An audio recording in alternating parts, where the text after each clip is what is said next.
భారతీయ రాష్ట్ర సమితి అసెంబ్లీ ఎన్నికల్లో ఎందుకు ఓడిపోయిందని మీ పార్టీ గుర్తించింది? అసలు రివ్యూ జరిగిందా? జరిగితే ఏం తేలింది మీ రివ్యూలో? బుచ్చన్న గారు, వాస్తవంగా బీఆర్ఎస్ పార్టీ ఓడిపోలే. నేనేమంటున్నా, కాంగ్రెస్ కూడా గెలవలే. ఎందుకు ఆ మాట అంటున్నంటే, మాలో క్యాడర్ మాత్రమే గెలిచింది, లీడర్ ఓడిండు. ఏదో బాగుంది, కొత్త ఉంది. ఎట్లా ఇది? క్యాడర్ గెలిచిండు, లీడర్ ఓడిండు. ఇది కాంగ్రెస్ పార్టీ గెలుపు కాదు, అది బీఆర్ఎస్ ఓటమి కూడా కాదు. అంటే క్యాడరే గెలిచింది. మీ క్యాడర్ గెలిచిండు, మా క్యాడర్ గెలిచింది, లీడర్ ఓడిండు. మా ఎవరైతే నిలబడ్డారో ఆ లీడర్ మాత్రమే ఓడిండు. ఎందుకు ఆ మాట అంటుందంటే, కాంగ్రెస్ వేవ్ ఉంటే హైదరాబాద్ చుట్టుపక్కల ఒక్క ఓటు రాలి, ఒక్క సీట్ రాలి. అవును, వచ్చినటువంటి 3-4 జిల్లాలలో మాత్రమే వచ్చినాయి.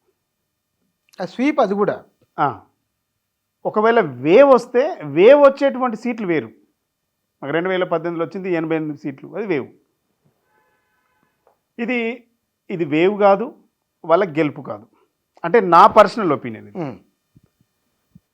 ఎందుకంటుందంటే, ప్రతి నియోజకవర్గంలో ఏమనుకున్నారంటే, అక్కడ లీడర్ మీద ఉన్నటువంటి కొంచెం వ్యతిరేకత, కొంతమంది మీద వ్యతిరేకత, అరే ఈయన ఓడిపోతే బాగుండు అనేటువంటి భావన ఉన్నది. కొన్ని కాన్స్టిట్యున్సీలలో ఏంటంటే, మా ఎమ్మెల్యే ఓడిపోవాలి అనేటువంటి భావన కొంతమంది కొన్ని నియోజకవర్గాల్లో ఉంది. కానీ కేసీఆర్ ఓడిపోవాలని ఎవ్వరు కూడా అనుకోలే. కేసీఆర్ ఓడిపోవాలి, కేసీఆర్ దిగిపోవాలి, కేసీఆర్ పాలన బాగలేదని ఎవ్వరు కూడా లేదు. ప్రజలు ఈ నిమిషానికి బాధపడుతున్నారు. కేసీఆర్ మీద చాలా చాలా ప్రేమ ఉంది. కేసీఆర్ చేస్తున్నటువంటి పథకాలు, కేసీఆర్ తెచ్చినటువంటి పథకాలు, రైతులు కానీ, ఆసరా పెన్షన్దారులు కానీ, కళ్యాణ లక్ష్మి కానీ, ఇట్లాంటి పెన్షన్లు చాలా గొప్ప ప్రాజెక్టులు. ప్రజలు ఎవరు కూడా కేసీఆర్ మీద ప్రజల కోపం లేదు. మరి కోపం లేనప్పుడు బీఆర్ఎస్ ఎందుకు ఓడిపోయింది? నేను అదే అంటున్నా కదా. ఎక్కడైతే కొంతమంది లీడర్లు ఉన్నారో, కొంతమంది కార్యకర్తలు, ఆ నియోజకవర్గంలో కొంతమంది వ్యతిరేకత ఉన్నదో, వాళ్ళు ఈ ఎమ్మెల్యే గెలవకపోతే బాగుండు, అందుకే అంటున్నా కదా, మా ఎమ్మెల్యే ఓడాలి, కేసీఆర్ ముఖ్యమంత్రి ఉండాలి. పాపం వాళ్ళకి ఏంటంటే, ఈ ఇంతమంది ఎమ్మెల్యేలు గెలితేనే కేసీఆర్ ముఖ్యమంత్రి ఉంటారన్న సంగతి చాలామంది గమనించలేకపోయినారు. దాన్ని కాంగ్రెస్ మా బలము, మా వేవ్ అంటే నేనైతే విశ్వసిస్తాను. ఆ పార్టీ బలం సంగతి అట్లా ఉంచుదాం.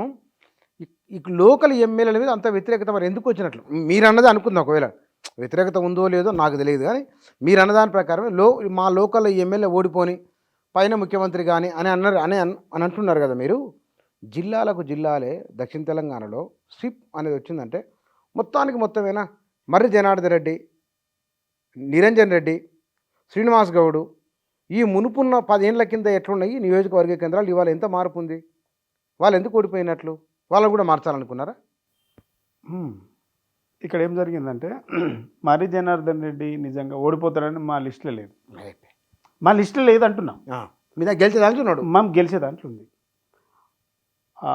దేవరకద్ర ఆల వెంకటేశ్వర రెడ్డి గారు గెలిచే దాంట్లో ఉన్నాడు. మా లక్ష్మారెడ్డి గారు గెలిచే దాంట్లో ఉన్నాడు. నేనేమంటున్నా, ఇది అనూహ్యంగా జరిగినటువంటి సంఘటన. వీటి విషయాలలో మేము నిజంగా కొంతమంది బాధపడుతూ ఉన్నాం. అంటే సమీక్షలో ఇవి క్యాడర్ను ఎక్కడైతే కొంత నిర్లక్ష్యం చేసిండ్రో అక్కడ కొంత నెగిటివ్ రిజల్ట్ వచ్చిన మాట వాస్తవం. అయితే ఇది సీఎం గారు పైన ఉన్నాడు కాబట్టి ప్రతిదాన్ని ఆయన మండలంలో ఏముంది, గ్రామాలలో ప్రతి చూడాలి కదా. ఒక స్టేట్ ఫిగర్ అన్నప్పుడు కాన్సెన్సీలో ఉన్నటువంటి నాయకుల మీద ఎట్లా డిసిషన్ తీసుకోవాలి, అక్కడ ఉన్నటువంటి పరిస్థితులను బట్టి ఎమ్మెల్యే డిసిషన్ తీసుకోవాలి. దాంట్లో ఎక్కడైతే కార్యకర్తలు ఎవరైతే కొంచెం నెగిటివ్, వాళ్ళని ఎక్కువగా అది చేసుకోలేకపోయినరో అక్కడ కొద్దిగా నెగిటివ్ రిజల్ట్ వచ్చింది. అందుకే నేను అన్నా, మా క్యాడరు గెలిచింది, లీడరు ఓడిండు, పార్టీ ఓడలే. ఇది నా పర్సనల్ ఒపీనియన్. ఎందుకంటే కేసీఆర్ గారి అద్భుతమైనటువంటి నిర్ణయాల వల్ల అసలు ఈ దేశానికి ఒక మోడల్గా మనం వెళ్తూ ఉన్నాం. రెండోది ఏం జరిగిందంటే బుచ్చన్న, కేసీఆర్కు కొంతమంది వాస్తవాలు చెప్పలేకపోయారు, ఏంది వాస్తవం? ఏదైనా వాస్తవాలు చెప్పలేకపోయారు. కానీ మీలాంటి వాళ్ళ దగ్గర ఉండాలన్నా ఎవరమైనా సరే అక్కడ ఎవరైతే కొంతమందికి ఉంటుంది, ఎవరైనా వాస్తవాలు చెప్పలేకపోయారు. భయపడరా? భయపడడానికి కానీ సందర్భం, ఎందుకంటే అక్కడ ఉన్నటువంటి ఆఫీసర్లు కావచ్చు, ఉన్నటువంటి నాయకులు కావచ్చు, తప్పుతో పట్టించారు. దానివల్ల ఇప్పుడు పార్టీకి నష్టం జరిగింది అంటున్నాను నేను. అధికార యంత్రాంగం డెఫినెట్గా సార్ గైడ్ లైన్స్ను కరెక్ట్గా పాటించి వాస్తవాలను చెప్పే ప్రయత్నం చేస్తే డెఫినెట్గా మనం సక్సెస్ అవుతాం. సరే, గెలుపు ఓటములు ప్రజాస్వామ్య వ్యవస్థలో ఖచ్చితంగా మనం తీసుకోవాలి. మా పార్టీ మొదలైందే ఉద్యమ పునాదుల మీద పార్టీ మొదలైంది. ఇలా ఓడిపోయినామని చెప్పేసి తట్టపార కిందేసే పరిస్థితి లేదు.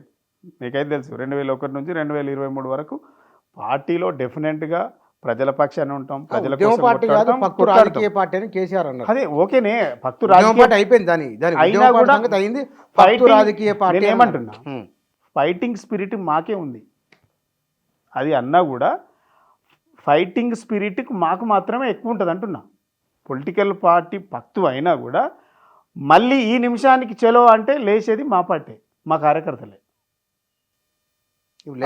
డెఫినెట్గా లేస్తారు.